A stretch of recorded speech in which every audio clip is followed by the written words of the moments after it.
Washington D.C, a city of power, a city of secrets. But beneath the polished facade, a darkness festered, a spectre haunted the streets, a name whispered in fear. Wayne Perry, his crimes, a chilling symphony of violence, his victims forever scarred. This is the story of the man who terrorized a city. The air itself felt heavy, thick with unspoken dread. Mothers clutched their children closer, their hearts pounding with each passing shadow. The streets, once vibrant with life, were now painted with fear. Wayne Perry, they called him, a name synonymous with terror. He moved like a phantom, striking with brutal efficiency. His crimes were not mere acts of desperation, but calculated displays of dominance. Each bullet fired, each life extinguished, solidified his reign. He was the embodiment of urban terror, a chilling reminder that even in the heart of power, darkness prevailed. They say every monster is born from something. Wayne Perry was no different. Life in the district's underbelly was his crucible, forging him into the hardened criminal he'd become. Poverty, neglect and violence were his teachers. The streets, his unforgiving classroom. He learned quickly, his moral compass shattered by the harsh realities surrounding him. Survival became paramount, and Perry, with a chilling ruthlessness, embraced the darkness. Petty theft escalated to armed robbery, each transgression pushing him further down the rabbit hole. He reveled in the power, the fear he instilled in others. It was during one such robbery that his legend truly began. A corner store, a terrified clerk, and a single gunshot that echoed through the night. The victim, a young man barely out of his teens, clinging to life. Wayne Perry had tasted blood and he craved more. The city became his hunting ground. Drug dealers, rival criminals, innocent bystanders, all fell prey to his brutal reign. His name, once whispered in hushed tones, was now spoken with a mix of fear and morbid fascination. Wayne Perry was no longer just a criminal, he was a force of nature.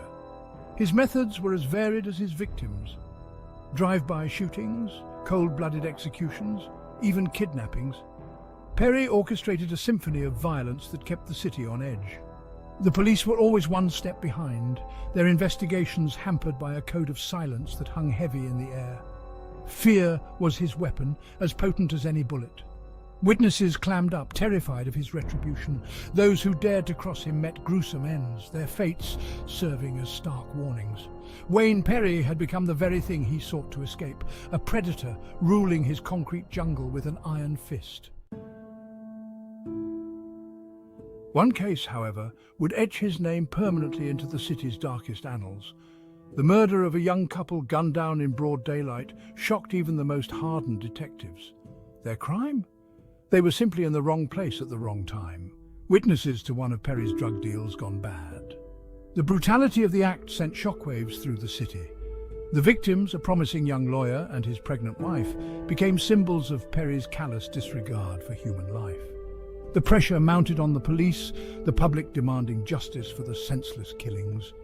For Wayne Perry, it was a turning point. The thrill of the hunt, the power he'd wielded so effortlessly, began to wane. He'd become a monster in his own right, his conscience, if it ever existed, buried beneath a mountain of bodies. The city held its breath, bracing for his next move. But Perry, ever the cunning predator, seemed to vanish into thin air. Rumors of his whereabouts swirled through the streets. Some whispered he'd fled the country, others that he was hiding in plain sight, protected by a network of loyal followers who owed him their lives. The police, frustrated but relentless, tightened their net. Raids were conducted, informants interrogated, but Wayne Perry remained elusive. He was a ghost, a phantom haunting the city he'd terrorized for so long. The question was no longer if he would strike again, but when. His ability to evade capture only added to his mystique. He became a legend, his name whispered in hushed tones in the darkest corners of the city. Some even saw him as a folk hero, a symbol of resistance against an unjust system. But for those who knew the truth, Wayne Perry was nothing but a monster, a predator who needed to be stopped. Years passed, and the memory of Wayne Perry's reign of terror began to fade. The city rebuilt, the scars of his crimes slowly healing, but the fear remained. a palpable tension that lingered beneath the surface. His name, once a source of dread, became a cautionary tale, a reminder of the darkness that could consume even the brightest of cities. But for the families of his victims, the pain remained as raw as ever. They lived with the constant ache of loss, the knowledge that the man who destroyed their lives was still out there, somewhere. Justice, it seemed, was a luxury they could not afford. Then, just as the city began to exhale, a whisper, a rumor passed from one hushed conversation to another. Wayne Perry was back. The news spread like wildfire, igniting the old fears, reopening old wounds. The city held its breath, bracing itself for the return of its boogeyman. The police, spurred by a renewed sense of urgency and a determination to right the wrongs of the past, launched a full-scale manhunt. This time they were determined to bring Wayne Perry to justice, no matter the cost.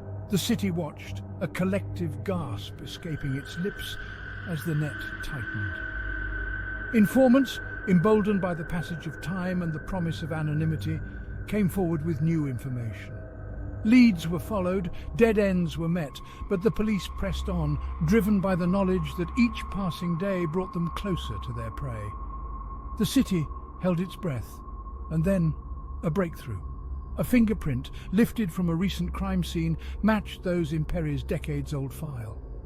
The news sent a jolt through the city, a mix of relief and trepidation. Wayne Perry was no longer a ghost, but a man of flesh and blood, and he was about to be brought to justice. The arrest was swift, almost anticlimactic. Gone was the fearsome figure who once held the city hostage. In his place stood a haggard, aging man, his eyes reflecting years of hard living and a lifetime of bad choices. Wayne Perry, the boogeyman of D.C., was finally behind bars. The trial was a media frenzy, the city captivated by the spectacle of a man confronting his past sins. Witnesses, their voices trembling with a mixture of fear and anger, recounted the horrors they had endured at his hands. The evidence, painstakingly gathered over years of tireless investigation, painted a damning picture. The jury's verdict was swift and unanimous, guilty on all counts. Wayne Perry, the man who had terrorized the city, was sentenced to multiple life terms, his reign of terror finally at an end. The city exhaled. But even as the city celebrated, a sobering truth remained. The scars of Wayne Perry's crimes ran deep, a permanent reminder of the darkness that had once gripped the city. The families of his victims, while finding some solace in his capture, would forever bear the weight of their loss. The city too bore the weight of his legacy. The fear, though diminished, lingered in the shadows, a constant reminder of the fragility of peace. Wayne Perry may have been behind bars, but the questions surrounding his motives, his ability to evade justice for so long, continue to haunt the city's conscience. His story served as a cautionary tale, a reminder that even in the heart of power, darkness could flourish. It was a story that needed to be told, not to glorify his crimes, but to learn from the past and to ensure that such a reign of terror would never again plague the city.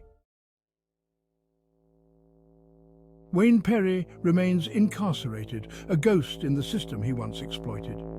His story, a chilling reminder of the human capacity for both good and evil, continues to fascinate and horrify. The man who was once a source of terror has become an enigma, his motives and desires as much a mystery as the man himself. Some believe he was a product of his environment, a victim of circumstance who never stood a chance. Others see him as a monster, a heartless predator who reveled in the suffering of others. The truth, as is often the case, likely lies somewhere in between. Wayne Perry's story is a stark reminder that the line between good and evil is often blurred, and that even in the most civilized of societies, darkness can lurk in the shadows. It is a story that challenges us to confront the complexities of human nature and to never forget the victims whose lives were forever changed by his crimes.